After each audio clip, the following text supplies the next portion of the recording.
আসসালামু আলাইকুম রহমতুল্লাহি ওবরাকাতু। দশম শ্রেণীর বাংলা মাধ্যমের সমস্ত ছাত্রছাত্রীদেরকে আজকে গ্রিনফিল্ড স্কুল অ্যান্ড কলেজের পক্ষ থেকে তোমাদেরকে অনলাইন ক্লাসে সুস্বাগতম। সুপ্রিয় শিক্ষার্থী বন্ধুরা, তোমরা কেমন আছো? আশা করি আল্লাহর রহমতে ভালো আছো। আমিও তোমাদের দোয়ায় আল্লাহর খাস রহমতে ভালো আছি। প্রিয় শিক্ষার্থী বন্ধুরা, আজকে আমি তোমাদেরকে অধ্যায় 2-এর পার্ট 4 থেকে 11 পর্যন্ত সবচাইতে গুরুত্বপূর্ণ এমসিকিউ জ্ঞানমূলক কোশ্চেন, পাশাপাশি অনুধাবনমূলক কোশ্চেন কেমন হয় সেই কোশ্চেন নিয়ে আলোচনা করব। একটু মনোযোগ সহকারে শোনার এবং বোঝার চেষ্টা করি। আমরা শুরুতেই পার্ট 4-এ আলোচনা করব। এখানে যে বিষয় নিয়ে আলোচনা আসবে সেটা হচ্ছে মাক্কি এবং মাদানী সূরা। এখান থেকে প্রথম প্যারায় এখানে কয়েকটা এমসিকিউ এবং জ্ঞানমূলক কোশ্চেন হতে পারে। 1 নম্বর প্রথম লাইনে আমরা দেখতে পাচ্ছি সেটা হচ্ছে যে আল কোরআন সর্বমোট কতটি অংশে বিভক্ত, অর্থাৎ আল কোরআনে কতটি পারা রয়েছে। 30টি পারা রয়েছে বা 30টি খণ্ডে বিভক্ত। আশা করি উত্তরটা পেয়েছি আমরা। 2 নম্বর কোশ্চেন, আল কোরআনের সর্বমোট কতগুলো সূরা রয়েছে? 114টি সূরা। অনেকে এই কোশ্চেনটা ইজি কোশ্চেনটা ভুল করি আমরা, একটু মনে করে নেই। 114টি সূরা রয়েছে। এরপরে আরেকটি কোশ্চেন হচ্ছে যে আল কোরআনে কতগুলো আয়াত রয়েছে। আমরা জানলাম 114টি সূরা, তাহলে মোট আয়াত সংখ্যা এখানে রয়েছে দুইটা মতামত। প্রথম মতামত 6236টি এবং দ্বিতীয় মতামত হচ্ছে 6666টি। আমরা দুটো মতামতই মুখস্থ করে রাখবো। এরপর আল কোরআনে সমস্ত সূরাগুলোকে অবতরণের বিবেচনায় কয় ভাগে ভাগ করা হয়? 2 ভাগে ভাগ করা হয়েছে, আর তা হলো মাক্কি সূরা এবং মাদানী সূরা। আশা করি আমরা প্রথম থেকে কয়েকটা 4 থেকে 5টা কোশ্চেন পেয়েছি, আমরা ভালো করে মুখস্থ করব। এরপর আমরা মাক্কি সূরা এবং মাদানী সূরা।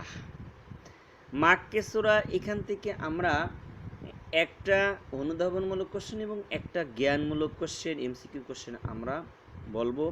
প্রথম কোশ্চেনটা এমসিকিউ কোশ্চেন যেটা হতে পারে মাক্কি সূরার সংখ্যা কয়টি, অথবা মাক্কি সূরার সংখ্যা কতটি। এটা জ্ঞানমূলক কোশ্চেনও হতে পারে। উত্তর হবে 86টি। মাক্কি সূরা কাকে বলে? এটা ম্যাক্সিমাম সময় এটা অনুধাবনমূলক কোশ্চেন হয়ে থাকে যে মাক্কি সূরা কাকে বলে। আমরা লিখব এভাবে যে সাধারণ ভাষায় বলা যায় পবিত্র কোরআন, পবিত্র মক্কা নগরীতে আল কোরআনের যেসব সূরা নাজিল হয়েছে সেগুলো মাক্কি সূরা।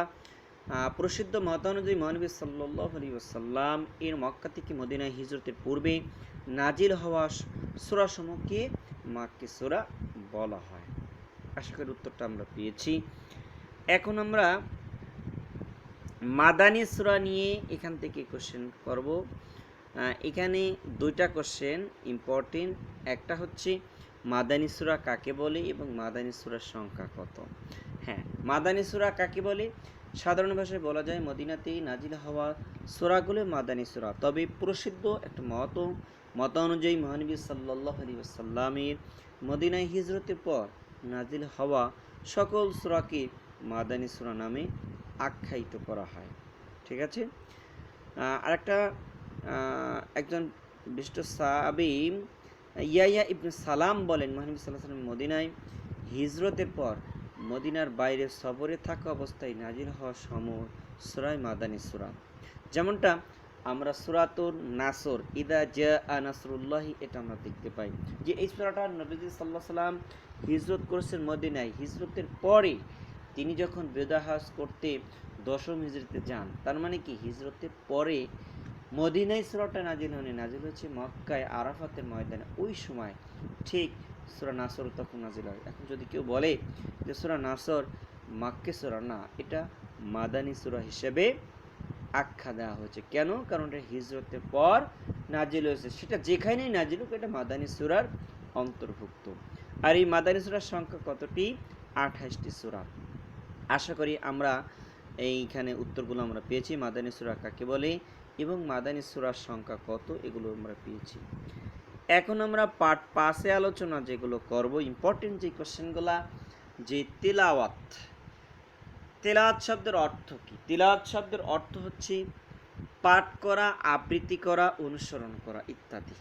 ঠিক আছে, জ্ঞানমূলক কোশ্চেন হতে পারে। আবার আরেকটা জ্ঞানমূলক কোশ্চেন হয় এভাবে যে তিলাওয়াত কি? তখন আমরা সুন্দর করে আমরা বলবো যে আল কোরআন পাঠ করাকে ইসলামী পরিভাষায় কোরআন তিলাওয়াত বলা হয়। আবার কোশ্চেন অনেক সময় হয় নাজেরা তিলাওয়াত বলতে কি বোঝায়। হ্যাঁ, তাহলে আমরা এখানে নাজেরা তিলাওয়াত হলো এমন যে কোরআন মাজিদ দেখে দেখে পড়াকে নাজেরা তিলাওয়াত বলা হয়। আশা করি আমরা এখানে উত্তরটাও পেয়েছি। এখন এখানে আরও কিছু কোশ্চেন আসবে এই তেলাওয়াতের পাঠ থেকে, যে সর্বোত্তম নফল ইবাদত কোনটি? ঠিক আছে, সর্বোত্তম নফল ইবাদত কোনটি? তখন আমরা উত্তর এখানে লিখব। আমরা এখানে এই পৃষ্ঠায় আমরা 52তম পৃষ্ঠা আমরা দেখতে পাচ্ছি যে এখানে কোরআন এবং কোরআনের আয়াত রয়েছে কয়েকটি। এখানে লাস্টে একটা হাদিস আমরা দেখতে পাচ্ছি, নবীজি বলতেছেন আফদালুল ইবাদাতি তিলাওয়াতুল কোরআন, অর্থাৎ আমার উম্মতের উত্তম ইবাদত হলো কোরআন তেলাওয়াত। তার মানে এখান থেকে কোশ্চেনটা তৈরি করা হয়েছে যে সর্বোত্তম নফল ইবাদত বা কোনটি? উত্তর হবে কোরআন তেলাওয়াত। এরপরে এই 52 পৃষ্ঠার শুরুর দিকে যে আয়াতটা আমরা দেখতে পাচ্ছি, আল্লাহ রাব্বুল আলামিন বলতেছেন ওয়ারাত্তিলিল কুরআনা তারতিলা, যে আপনি কোরআন আবৃত্তি করুন ধীরে ধীরে ও সুস্পষ্টভাবে। এখানে আল্লাহ তাআলা কোন সূরা এইটা ঘোষণা করেছেন? কোশ্চেন হতে পারে 1 নম্বরে ভাবে, উত্তর হবে সূরা মুজাম্মিল। আবার আসতে পারে যে এই কথাটা তুলে দিতে পারে যে আপনি কোরআন আবৃত্তি করুন ধীরে ধীরে ও সুস্পষ্টভাবে। এখানে কিসের গুরুত্ব বোঝানো হয়েছে? উত্তর হবে তাসবিতের গুরুত্ব বোঝানো হয়েছে। ঠিক আছে, এরপরে এই 52 পৃষ্ঠায় শেষ হাদিসটার আগে একটা হাদিস আমরা দেখতে পাচ্ছি, নবীজি সাল্লাল্লাহু আলাইহি সাল্লাম বলতেছেন যে কোরআন তেলাওয়াতের ফজিলতটা কি? ফজিলতটা হচ্ছে এই, নবীজি বললেন মান করাআ হারফাম মিন কিতাবিল্লাহি ফালাহু বিহি হাসানাতু ওয়াল হাসানাতু বিআশরি আমসালিহা, যে ব্যক্তি আল্লাহর কিতাব থেকে একটি হলো হরফ পাঠ করবে সে একটি নেকি লাভ করবে, আর এই নেকির পরিমাণ হলো 10 গুণ। হ্যাঁ, এই হাদিসটা থেকে একটা কোশ্চেন তৈরি করা হবে যে কোরআনের একটি হরফ পড়লে কতগুলো নেকি পাওয়া যায়? 10টি। তাহলে আমার উত্তরটা আশা করি আমরা পেয়েছি। এখন আমরা 53 পৃষ্ঠায় আমরা যেই কোশ্চেনগুলো ইম্পর্টেন্ট সেটা হচ্ছে শানে নুজুল। এই শানে নুজুল এখান থেকে কোশ্চেন হতে পারে যে শান শব্দের অর্থ কি? শান শব্দের অর্থ অবস্থা, মর্যাদা, করুণ, কারণ, ঘটনা, পটভূমি। আর নুজুল শব্দের অর্থ কি? নুজুল শব্দের অর্থ অবতরণ। হ্যাঁ, এখন এই দুইটা একভাবে আসতে পারে যে শানে নুজুল অর্থ কি? অবতরণের কারণ বা পটভূমি। তার মানে আমরা এখানে 3টা কোশ্চেন ইম্পর্টেন্ট পেয়েছি। প্রথম কোশ্চেন শান অর্থ কি, এরপরে নুজুল অর্থ কি, এরপরে শানে নুজুল অর্থ কি। 3টা কোশ্চেনই ভালো। এরপরে ঠিক একটা কোশ্চেন জ্ঞানমূলক হতে পারে, আবার অনুধাবন হতে পারে যে সবাবে নুজুল কাকে বলে, অর্থাৎ সবাবে নুজুল যেটা সেটাই শানে নুজুল। অর্থাৎ যে ইসলামী পরিভাষায় আল কোরআনে সূরা ও আয়াত নাজিলের কারণ বা পটভূমিকে শানে নুজুল বলা হয়, আর এটাকে সবাবে নুজুল ও বলা হয়ে থাকে। এরপর শানে নুজুল এটার দ্বিতীয় ফের আমরা দেখতে পাচ্ছি যে আল কোরআন দীর্ঘ 23 বছর ধরে নাজিল হয়। তা এখানে কোশ্চেনটা হয় এভাবে যে আল কোরআন কত বছর ধরে নাজিল হয়েছে? উত্তর হবে 23 বছর ধরে। এরপরে এই দ্বিতীয়বার আর একটা কোশ্চেন ইম্পর্টেন্ট যে আবতার অর্থ কি? আবতার অর্থ হচ্ছে নির্বংশ। আমরা শেষের দিকে আমরা একটা হাদিসের ভাষ্য দেখতে পাচ্ছি যে রাসূলুল্লাহ সাল্লাল্লাহু আলাইহি ওয়াসাল্লামের স্বীয় পুত্র ইন্তেকাল করলে কাফেররা তাকে আবতার বা নির্বংশ বলে ঠাট্টা বিদ্রূপ করতে লাগলো। ঠিক এই যে আবতার শব্দটা, আবতার একটা আরবি শব্দ, এই আবতার এইটার অর্থ হচ্ছে নির্বংশ। আশা করি আমরা উত্তরটা পেয়েছি। এখন পার্ট 6 সূরা আশ-শামস, এখান থেকে যেই কোশ্চেনগুলো ইম্পর্টেন্ট সেগুলো নিয়ে এখন বলবো, একটু মনোযোগী হই। সূরা আশ-শামসের এই পরিচয় পয়েন্ট থেকে আমরা যেটা পাবো যে সূরা আশ-শামস কোন ক্যাটাগরির সূরা, এটা মাক্কি সূরা। শিক্ষার্থী বন্ধুরা, আমরা এর আগে একটু জেনে নিই যে আমাদের বইয়ে অর্থাৎ নবম এবং দশম শ্রেণীর যেই বই ইসলাম এবং নৈতিক শিক্ষা, এখানে যতগুলো সূরা রয়েছে সমস্ত সূরাগুলো কি মাক্কি সূরা ক্যাটাগরি।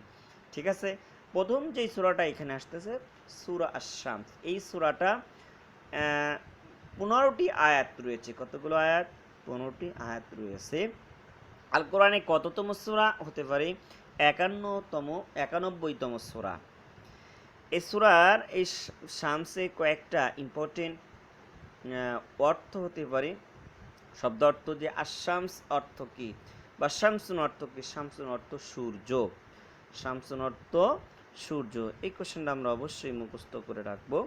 শামসুন অর্থাৎ আশ-শামস, আশ-শামস অর্থ সূর্য। এখানে কয়েকটা বিষয় আল্লাহ তাআলা কসম করেছেন। মোট এই সূরার ভিতরে আল্লাহ রাব্বুল আলামিন 11টি বিষয়ে শপথ করা হয়েছে। তবে কোশ্চেন যদি হয় যে সূরা আশ-শামসের ভিতরে আল্লাহ রাব্বুল আলামিন কতগুলো বিষয় আল্লাহ তাআলা কসম করেছেন? 11টি বিষয়ে আল্লাহ তাআলা শপথ করেছেন। তার ভিতরে এই 11টি আমরা এটা দেখতে পাই যে ওয়াশ-শামসি ওয়া দুহাহা, 1 থেকে শুরু করে আল্লাহ রাব্বুল আলামিন 7 আয়াত পর্যন্ত এখানে শপথ করেছেন। এই 7 আয়াত মোট 11টি বিষয় আল্লাহ তাআলা কি শপথ করে দিয়েছেন। এজন্য আমাদেরকে শপথ সম্পর্কে আমাদের ভালো করে জানতে হবে। আমরা এখন সূরা আদ-দুহা, এখানে ইম্পর্টেন্ট যে কোশ্চেনগুলো এমসিকিউ হয় সেগুলো আমরা এখন বলছি। সূরা আদ-দুহার পরিচয়ের ভিতরে কয়েকটা কোশ্চেন আছে। এখানে হতে পারে সূরা আদ-দুহা কোথায় নাজিল হয়েছে, অর্থাৎ মক্কা নগরীতে। আগেই বলেছি যে যতগুলো সূরা এই বইয়ে রয়েছে সবই মাক্কি সূরা, তার মানে এটা একটা কোশ্চেন আমরা কমন পেয়ে গেলাম। এরপরে সূরা আদ-দুহা 11তম সূরা, আয়াত সংখ্যা কতটি? 11টি। এরপরে সূরা আদ-দুহা কততম সূরা? পবিত্র কোরআনের 93তম সূরা। আশা করি আমরা উত্তরটা পেয়েছি। এরপরে শানে নুজুল, এইখান থেকে একটা কোশ্চেন অনেক সময় হয়, সেটা হচ্ছে শানে নুজুলের ভিতরে আসবে উম্মে জামিল, এটা কে ছিল? উম্মে জামিল ছিল হচ্ছে আবুল হাবের কে স্ত্রী। তাহলে কোশ্চেনটা এভাবে, উম্মে জামিল কে? আবুল হাবের স্ত্রী। আশা করি আমরা উত্তরটা পেয়েছি। এখন এই শব্দত্বের ভিতরে কয়েকটা কোশ্চেন আমরা দেখব যে দুহা, আদ-দুহা শব্দের অর্থ কি? আদ-দুহা শব্দের অর্থ হচ্ছে পূর্বাহ্ন বা দিনের প্রথম ভাগ। আর একটা কোশ্চেন হতে পারে লাইলু অর্থ কি বা লাইলুন অর্থ কি? লাইলুন অর্থ হচ্ছে রাত। আশা করি আমরা উত্তরটা পেয়েছি। এরপরে শব্দত্ব লাস্টের দিকে আমরা দেখতে পাচ্ছি একটা লাস্টের দুইটা ওয়ার্ড আমরা এখানে দেখব। একটা হচ্ছে ফালা তাকহার একটা অর্থ, আর একটা লা তানহার। ফালা তাকহার শব্দের অর্থ আসতে পারে অথবা লা তাকহার অর্থ আসতে পারে। যে লা তাকহার অর্থ কি? আপনি কঠোর হবেন না। কি হয় কোশ্চেনটা উত্তর হচ্ছে অতএব আপনি কঠোর হবেন না। লা তানহার, নিচের দুইটা শব্দের আগের অর্থটা যে লা তানহার, আপনি ধমক দেবেন না। ভালো কোশ্চেন, এটা আমরা ভালো করে মনে রাখবো। আল্লাহ রাব্বুল আলামিন সূরা আদ-দুহার ভিতরে কয়টি বিষয়ে শপথ করেছেন? আল্লাহ রাব্বুল আলামিন সূরা আদ-দুহার ভিতরে ওয়াদ-দুহা ওয়াল-লাইলি ইযা সাজা, দুইটা বিষয়ে আল্লাহ তাআলা কি শপথ করেছেন? যে দুহা শপথ পূর্বাহ্নের এবং শপথ রাতের। হতে পারে এভাবে কোশ্চেনটা, সূরা আদ-দুহার ভিতরে আল্লাহ রাব্বুল আলামিন কোন কোন বিষয়ে শপথ করেছেন? দুইটা বিষয়, একটা হচ্ছে কি পূর্বাহ্নের শপথ এবং রাতের শপথ আল্লাহ তাআলা করেছেন। আশা করি আমরা দোহা থেকে বিষয়গুলো আমরা বুঝতে পেরেছি। এখন আমরা সূরা আল ইনশিরা, এখান থেকে যে কোশ্চেনগুলো হয় ইম্পর্টেন্স, সেটা আমরা পরিচয়ের এখানে যেটা আসবে সেটা হচ্ছে সূরা দোহা কোথায় নাজিল হয়েছে বা কোন ক্যাটাগরির সূরা, এটা হবে মাক্কি সূরা। সূরা আল ইনশিরা কতগুলো আয়াত রয়েছে? 8টি আয়াত রয়েছে। সূরা আল ইনশিরা আল কোরআনে কততম সূরা? 94তম সূরা। আশা করি আমরা উত্তরটা পেয়েছি। এরপরে শায়নে নজুলের ভিতরে অন্যতম যেই কোশ্চেনটা হতে পারে সেটা হচ্ছে রাসূলুল্লাহ সাল্লাল্লাহু আলাইহি সাল্লামকে সূরা আল ইনশিরাহ নাজিল করেছেন, মূল উদ্দেশ্যটা কি, অর্থাৎ সূরা আল ইনশিরাহ নাজিলের মূল কারণটা কি। আমরা উত্তরটা এখানে লিখব যে রাসূলুল্লাহ সাল্লাল্লাহু আলাইহি সাল্লামকে সান্ত্বনা প্রদান। হ্যাঁ, তাহলে এখানে নবীজি সাল্লাল্লাহু আলাইহি সাল্লাম এর ওই সময় এমন কিছু কাফের মুশরিকরা নবীজিকে গালি দিতেছিল, কবি, গণক, জাদুকর, পাগল ইত্যাদি বিভিন্নভাবে নবীজিকে ঠাট্টা বিদ্রূপ, নবীজিকে কষ্ট দিতেছিল। আর রাসূল সাল্লাল্লাহু আলাইহি সাল্লাম তখন খুব কষ্ট পাচ্ছিলেন। ঠিক এমতো অবস্থায় আল্লাহ রাব্বুল আলামিন নবীজিকে সান্ত্বনা দেওয়া স্বরূপ এই সূরাগুলো আয়াত নাজিল করলেন এবং নবীজি খুব তার তিনি যে কষ্টে ছিলেন কষ্টগুলো সব দূর হয়ে গেল। এজন্য উত্তরটা হবে কেন নাজিল হয়েছে, এটা হবে নবীজি সাল্লাল্লাহু আলাইহি সাল্লামকে সান্ত্বনা দেওয়া স্বরূপ বা সান্ত্বনা দেওয়ার জন্যে। এরপরে আমরা পাঠ ৯ আমরা যেই কোশ্চেনটা আমরা দেখব, যে গুরুত্বপূর্ণ যেটা আছে সূরা আত-তিন। আত-তিন পবিত্র কোরআনে কততম সূরা? 95তম সূরা। এটা কোথায় অবতীর্ণ হয়? সূরা আত-তিন মক্কায় অবতীর্ণ হয়। আয়াত সংখ্যা কয়টি? ৮টি। তার মানে আমরা উত্তরগুলো পেয়েছি। এবং সূরা আত-তিন এই শব্দটা সূরার ভিতরে রয়েছে, আর এটা থেকে নামকরণ করা হয়েছে। তো সেক্ষেত্রে বন্ধুরা, তাহলে একেবারে ইজি কোশ্চেন, কিন্তু ইজি কোশ্চেন আমরা কিন্তু অনেক সময় ভুল করব। শব্দোত্তর ভিতরে ইম্পর্টেন্ট দুইটা কোশ্চেন, একটা হচ্ছে আত-তিন আর একটা হচ্ছে আত-জাইতুন। তিন শব্দের অর্থ কি? তিন শব্দ তো আঞ্জির বা ডুমুর জাতীয় ফল, এবং আজ-জাইতুন শব্দের অর্থ জলপাই জাতীয় ফল। আশা করি আমরা উত্তরগুলো পেয়েছি। এরপরে কোশ্চেনটা আমরা এখানে দেখতে পাচ্ছি সূরা আত-তিন, ওয়াত-তিনি ওয়াজ-জাইতুন ওয়া-তুরি সিনিন। যে সূরা ৩-এর ভিতরে আল্লাহ রাব্বুল আলামিন কয়টি বিষয়ে শপথ করেছেন? কোশ্চেনের উত্তর হবে যে তিনি 4টি বিষয়ে শপথ করেছেন। ১ নম্বর সেই শপথগুলো কি? ওয়াত-তিন অর্থাৎ ৩-এর শপথ ১। ২ নম্বর ওয়াজ-জাইতুন জাইতুনের শপথ, তাহলে দুটা গেল। আরেকটা হচ্ছে ওয়া-তুরি সিনিন। ২ নম্বর আয়াতে আল্লাহ বলতেছেন যে শপথ সিনাই প্রান্তর তুর পর্বত, অর্থাৎ তুর সিনাইয়ের শপথ। ৩ নম্বর আয়াত আল্লাহ শপথ করতেছেন, ৪ নম্বর যে শপথটা ওয়াহাদাল বালাদিল আমিন, শপথ এই নিরাপদ নগরীর অর্থাৎ মক্কা নগরীর। তার 4টা শপথ, ১ নম্বর ৩, ২ নম্বর জাইতুন, ৩ নম্বর তুর সিনাই এবং ৪ নম্বর হচ্ছে মক্কা নগরীর শপথ। আশা করি আমরা পেয়েছি। এবং ৪ নম্বর আয়াতে আমরা একটা গুরুত্বপূর্ণ একটা কোশ্চেন দেখতে পাচ্ছি যে লাকাদ খালাকনাল ইনসানা ফি আহসানি তাকওয়িম, নিশ্চয়ই আমি মানুষকে সুন্দরতম গঠনে সৃষ্টি করেছি। তার মানে উত্তর যদি হয় যে এই পৃথিবীতে শ্রেষ্ঠ মাখলুকাত মানুষকে বানিয়েছেন, কিন্তু সবচেয়ে শ্রেষ্ঠ আকৃতি দিয়ে সুন্দর আকৃতিকে কাদেরকে সৃষ্টি করেছেন? উত্তর হবে মানুষকে। তার মানে বিশ্বজগতে যত সৃষ্টিকে যতই সুন্দর দেখা যাক না কেন, আল্লাহর সবচাইতে সুন্দরতম সৃষ্টি, সেরা সৃষ্টি, সেটা হচ্ছে কে? মানুষ। আশা করি আমরা উত্তরগুলো পেয়েছি। এখন পাঠ 10 সূরা আল মাউন আমরা এখানে দেখতে পাচ্ছি ইম্পর্টেন্ট যে কোশ্চেনগুলো, সেটা হচ্ছে সূরা আল মাউন আল কোরআনে কততম সূরা? ১০৭তম সূরা। এবং সূরা আল মাউনের আয়াত সংখ্যা কয়টি? 60টি। আশা করি আমরা উত্তরটা পেয়েছি। এরপর সূরা আল মাউন কোথায় অবতীর্ণ হয়েছে? এটাও মক্কায় অবতীর্ণ হয়েছে। এটার নামকরণটা কিভাবে হলো? সূরা আল মাউনের শেষের দিকে একটা আয়াত রয়েছে, ওয়ায়ামনাউন আল মাউন, এই মাউন শব্দটা থেকে এটার নামকরণ করা হয়েছে। হ্যাঁ, এখানে এই শব্দটির ভিতরে সবচাইতে লাস্ট যে অর্থটা আল মাউন, অর্থাৎ মাউন অর্থ কি? আল মাউন অর্থ কি বা মাউন অর্থ কি? উত্তরটা আমরা লিখব গৃহস্থলীর প্রয়োজনীয় ছোটোখাটো জিনিসপত্র বা গৃহস্থলীর জিনিসপত্র বা নিত্য ব্যবহার্য বস্তু।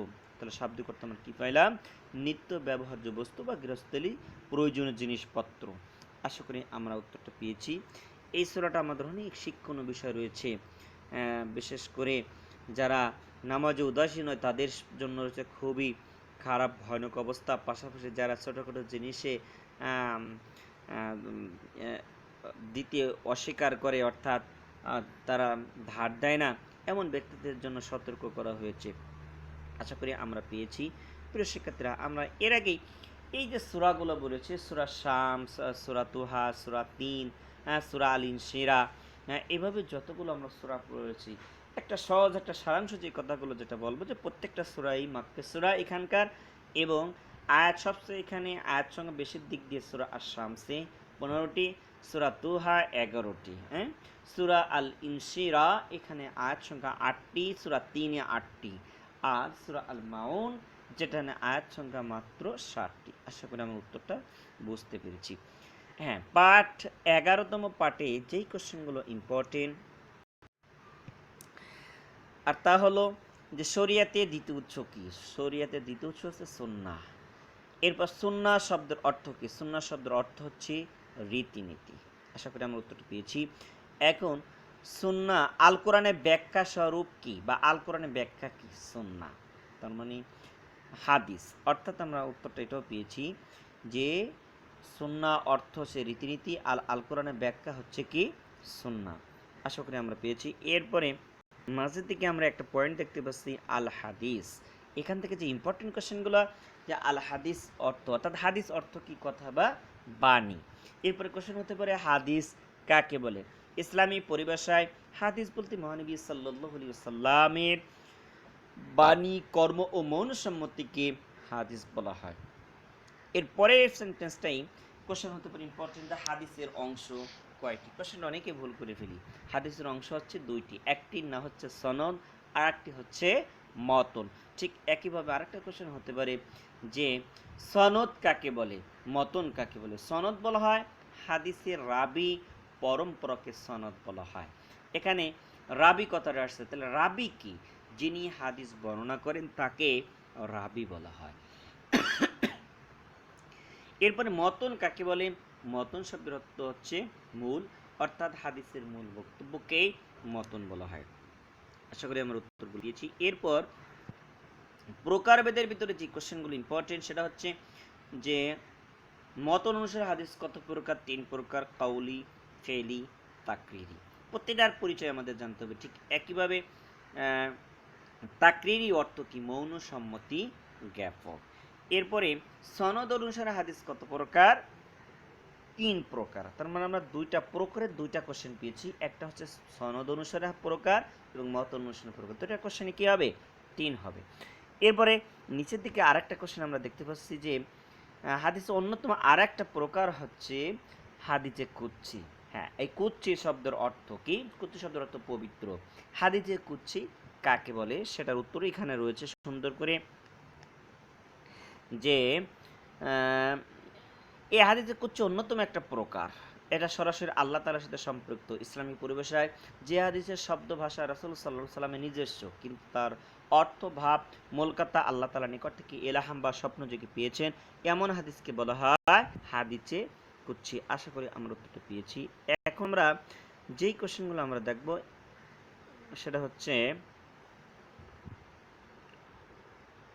যে পরে এখানে ইম্পর্টেন্ট যে কোশ্চেন, যে সৈফ আস-সাদিকে কে রচনা করেছেন? হযরত হযরত আব্দুল্লাহ ইবনে আমর ইবনে আস, এই সাহাবী এই হাদিস গ্রন্থটা রচনা করেছেন। এরপরে আরেকটা অন্যতম কোশ্চেন সেটা হচ্ছে যে হাদিসের স্বর্ণযুগ কখন? হাদিসের স্বর্ণযুগ হচ্ছে হিজরি 3য় শতক। এরপর ইম্পর্টেন্ট আরেকটা কোশ্চেন, আল মুয়াত্তা, এটা একটা হাদিসের অন্যতম একটা গ্রন্থ। এটা হচ্ছে ইমাম মালিক রহমাল্লাহ এটা রচনা করেছেন। আর এই একটা কোশ্চেন এখানে ইম্পর্টেন্ট, দুইটা হাদিসের গ্রন্থ রয়েছে, একটা হচ্ছে আল মুয়াত্তা এবং সহিহ বুখারী। এই দুইটা কোশ্চেনে আমরা কনফিউজ করে ফেলি। যদি কোশ্চেন এভাবে লেখা হয় যে সর্বপ্রথম বিশুদ্ধ হাদিসের গ্রন্থ কোনটি, অপশনে কিন্তু থাকবে আল মুয়াত্তা, সৈফ আস-সাদিকা, এর মধ্যে থাকতে পারে, অথবা সহিহ বুখারী, সহিহ মুসলিম, এভাবে থাকতে পারে। তার উত্তরটা হবে আল মুয়াত্তা। কারণ হচ্ছে সহিহ বুখারী সহ সহিহ মুসলিম, সুনানে নাসাই, এভাবে 6টি গ্রন্থ, এটা আল মুয়াত্তা গ্রন্থের পরে রচনা হয়েছে। তার মানে আল মুয়াত্তা এটা এই 6টা গ্রন্থ অনেক আগে রচনা হয়েছে। এই ক্ষেত্রে সর্বপ্রথম বিশুদ্ধ হাদিসের গ্রন্থ হচ্ছে আল মুয়াত্তা। ঠিক আছে। এরপর সিয়াসেতা গ্রন্থ কয়টি? সিয়াসেতা গ্রন্থ হচ্ছে 6টি। আশা করি আমরা পেয়েছি। প্রিয় শিক্ষার্থী বন্ধুরা, আমরা আজকে যেই কোশ্চেনগুলো নিয়ে আলোচনা করলাম খুবই গুরুত্বপূর্ণ কোশ্চেন, এমসিকিউ জ্ঞানমূলক অনুধাবনমূলক কোশ্চেন। এই কোশ্চেনগুলো আমরা অবশ্যই আর একবার নিজেরা নিজেদের মতো করে বই থেকে পড়ব এবং এই ভিডিওটা ভালো করে দেখলে আশা করি তোমরা মূল কথাগুলো বুঝতে পারবে। তাহলে আজকে এই পর্যন্তই। তোমরা ভালো থাকো, সুস্থ থাকো, এই কামনা শেষ করছি। মোহাম্মদ মাসুদুর রহমান।